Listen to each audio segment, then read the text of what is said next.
तुम जवान हो रहे हो, माता पिता बूढ़े हो रहे हैं, क्या क्या उनके घुटनों में वो ताकत है पहले वाली?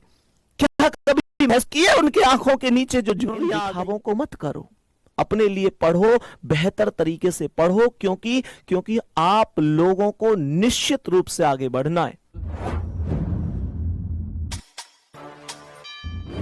तैयारी तो बढ़िया कर रहे हैं ना मेरे प्यारे दोस्त? इस बात का विशेष ध्यान रखो कि अब वो समय नहीं है जैसे हम पहले छोटे होते थे, किताब लेके बैठे हैं माता पिता को दिखाने के लिए कि हाँ मैं पढ़ तो रहा हूं इतनी देर से। टीचर अगर घर पे कभी कभी आ जाते थे देखने के लिए, कुछ बच्चों के टीचर ऐसे होते थे कि घर तक वो संपर्क में आते थे कि हाँ हाँ बच्चा पढ़ता है कि नहीं। प्यारे दोस्त, तो उनको दिखाने के लिए या टीचर को यह दिखाने के लिए क्लास में कि हाँ मैं बहुत पढ़ता हूं। प्यारे बच्चे, अब हमारी स्थिति ऐसी है मेरे प्यारे वीर, हमारी स्थिति ऐसी है कि हमको दिखावा तो कम से कम नहीं करना। आखिर ये दिखावा क्यों? क्या माता पिता को दिखाऊं कि हाँ मैं पढ़ रहा हूं? क्या पिता को दिखाऊं? क्या क्या अपने गुरुजनों को दिखाऊं? मेरे प्यारे दोस्त, वास्तविकता तो ये कहती है कि अब हम खुद जानते हैं कि हमें क्यों पढ़ना चाहिए और क्यों नहीं पढ़ना चाहिए। क्योंकि पढ़ने से सिलेक्शन भी हमारा होगा और ना पढ़ने से सिलेक्शन से वंचित भी हम ही रह जाएंगे। आप इस बात को बेहतर तरीके से समझने की कोशिश करो मेरे प्यारे वीर कि कंपटीशन बहुत ज्यादा है और इस कंपटीशन के युग में दूसरे विद्यार्थी से आगे निकलने का मतलब एक ही चीज होगी कि तुम्हें उससे ज्यादा पढ़ना पड़ेगा। खुद अपने आप से सोचो मेरे भाई कि अगर एक व्यक्ति जो तुमसे ज्यादा होशियार है वो व्यक्ति 6 घंटे पढ़ता है, एक हम हैं जो उससे कम भी हैं और फिर भी 1 घंटा ही पढ़ रहे हैं, क्या हम उससे आगे इस कंपटीशन में निकल सकते हैं? प्यारे दोस्त, नहीं, बिल्कुल नहीं। माता पिता के लिए, अपने गुरुओं के लिए इन दिखावों को मत करो, अपने लिए पढ़ो, बेहतर तरीके से पढ़ो, क्योंकि आप लोगों को निश्चित रूप से आगे बढ़ना है। प्यारे बच्चे, नौकरी लगनी बहुत बड़ी बात होती है। नौकरी लगते ही एक अलग ही माहौल होता है, बहुत सारी खुशियां जो शायद हमसे बहुत दिन से दूर होती हैं वो सब नजदीक होती हैं। प्यारे दोस्त, इस बात को समझो जैसे हम टीचर हैं। शायद बहुत बहुत बड़ी बात कह रहा हूं, लेकिन एक बात अच्छी तरीके से सुन लो, हमें इस बात से कोई फर्क नहीं पड़ता, दुनिया के किसी टीचर को इस बात से फर्क नहीं पड़ता। कमेंट में मैं ये कहूं कि यार इस बच्चे का सिलेक्शन होना चाहिए, नाम लूं मैं किसी का कि इसका सिलेक्शन होना चाहिए, तुम इस बात को समझो कि जिस दिन जीडी का रिजल्ट आएगा हम छाती ठोक कर इस बात को कह देंगे कि हाँ हमने दिए इतने सिलेक्शन, 15,000, 20,000, 10,000, 5,000, हम कहेंगे ये सिलेक्शन हमने दिए। कोई और कहेगा कि सिलेक्शन हमने दिए। जो जितने सिलेक्शन देगा उतने बताएगा। लेकिन प्यारे दोस्त, कभी इस बात को तो नहीं कहेगा ना कि यार वो बच्चा लगना चाहिए था, वो क्यों रह गया। मेरे दोस्त, इस बात से टीचर को फर्क नहीं पड़ता।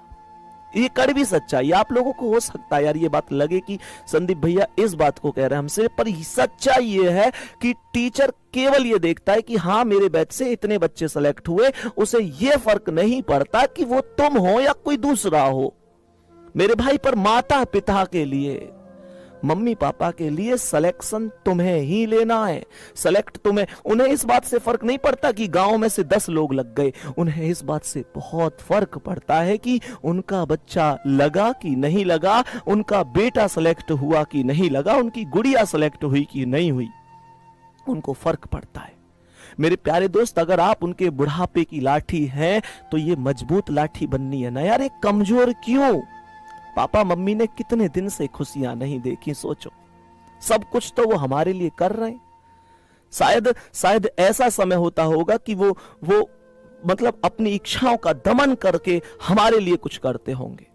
कभी भी चेक कर लेना, तुम्हारे पापा के पास हो सकता है पिछली सर्दियों में भी वही जर्सी थी और आज भी वही जर्सी, और हो सकता है अगली साल भी वही रहेगी, लेकिन तुमसे तो कोई शिकायत नहीं की उन्होंने। मेरे दोस्त, जिस बच्चे को आज तक राजकुमार और राजकुमारी की तरह उन्होंने पाला है, क्या उस बच्चे को ये अधिकार नहीं होना चाहिए कि एक दिन तो उस पिता को राजा बना के रखना है, एक दिन तो उस पिता का पूरे गांव में नाम करना है?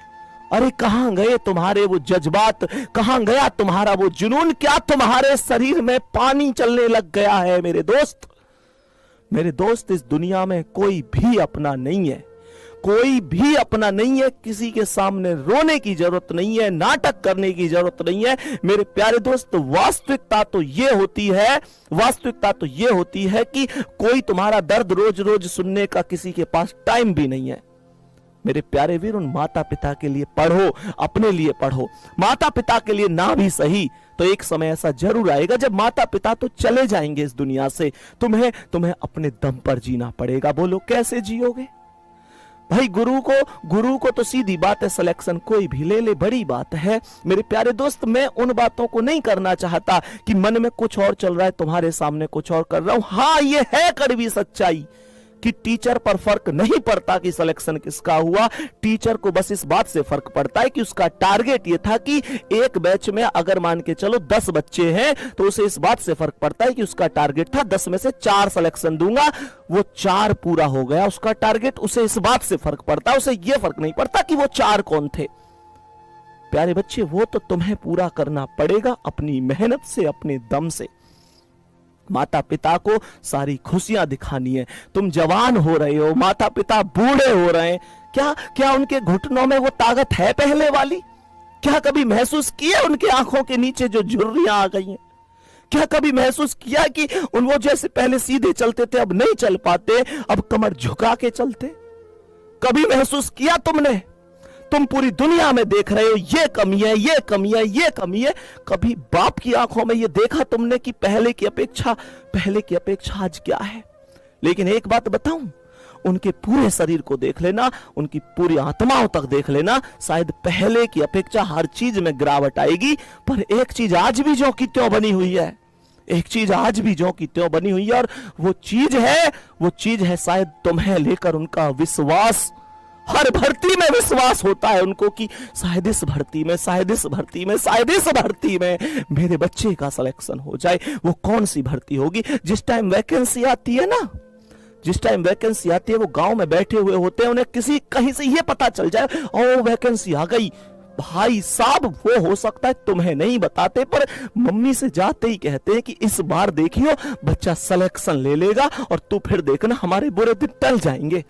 अब बुरे दिन ज्यादा दिन के नहीं है, तू परेशान मत होइयो, बेटा सब संभाल लेगा, मेरा बाबू सब संभाल लेगा, इस भर्ती में सिलेक्ट हो जाएगा।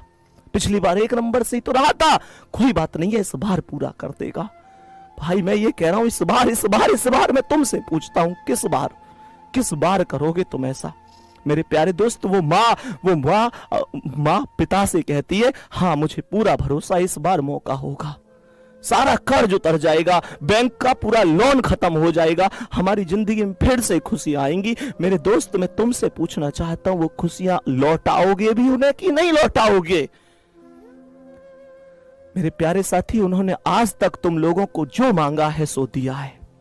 जो उन्होंने दिया है वो कहां से लेके आए, कहां से मांग कर लाए, कहां से कर्ज लेके आए, लेकिन तुमको दिया है। मेरे प्यारे दोस्त, अब समय आ गया है, हम उनका कर्ज तो नहीं उतार सकते, लेकिन उनको ये खुशियां दे सकते हैं ना कि यार मम्मी पापा मेरा सिलेक्शन हो गया। तुम्हें पता है वो कागज का टुकड़ा क्या मायने रखता है?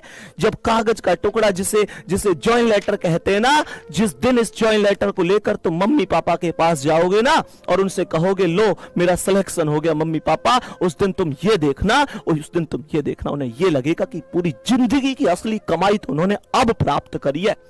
मेरे प्यारे दोस्त, कोई धन कितना कमा ले, कोई कुछ भी कर ले, लेकिन जब औलाद कामयाब होती है ना, वो दुनिया की एक तरफ की खुशी होती है, और वो खुशी तुम्हें देनी है उनको, तुम पर डिपेंड करता है। मेरे भाई, दिखावा मत करो, पढ़ाई करो, मेहनत तुम्हें करनी है, निश्चित रूप से आगे बढ़ना है, बाकी तुम लोगों पर डिपेंड करता है। ठीक है, तो प्यारे बच्चे, अगली क्लास में नए टॉपिक से सोमवार को मिलेंगे, सोमवार को क्लास होगी। जय हिंद, जय भारत, बाय।